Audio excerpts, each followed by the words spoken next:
Yo, what's up gamers? Ngayon ay magbabasa ako ng tula na ilalabang ko sa school sa buwan ng wika. Pakinggan nyo. Ang Batang Gamgamo at ang Liwanag. Muling isalaysay ni Boots S.A. Pastor. Napakadilim sa katuyan. Isang inang gamugamo at ang kanyang anak ang naghahanap ng ligtas na lugar na mapagpapalipasan nila ng gabi.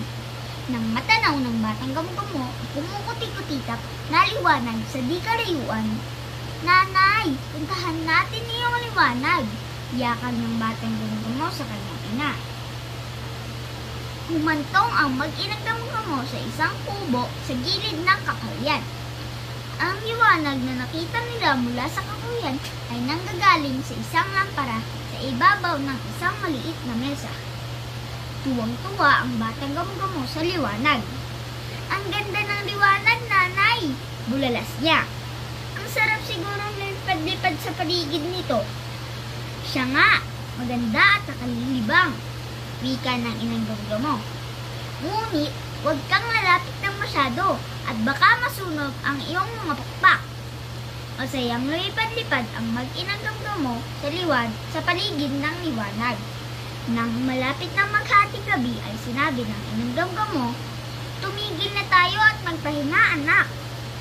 "Naku, nanay, hayaan niyong manatili muna ako rito sa liwanag ng mas matagal.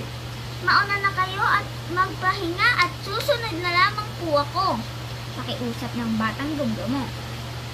"Sige, ngunit sandali lamang, anak," wika ng inang Gamgamo. Muli, pinaalalahanan niya ang anak na huwag masyadong lumapit sa liwanag dahil tiyak na masusunog ang mga pakpak nito. "Pangako, nanay," wika ng Batang Gamgamo. Lumipad ang inang Gamgamo palabas ng kubo. Dumapo siya sa sanga ng isang halaman sa bukuran at doon siya naghintay at nagpahinga. Nagpagpatuloy ang Batang Gamgamo sa paglalaro sa paligid ng lampara. Labis na pinagtakhan niya kung ano ang taglay ng ilaw at nakapagbibigay ito ng marangyang liwanag. "Aalamin ko," wika niya sa sarili at tuluyang kilalimutan ang babala ng kanyang ina.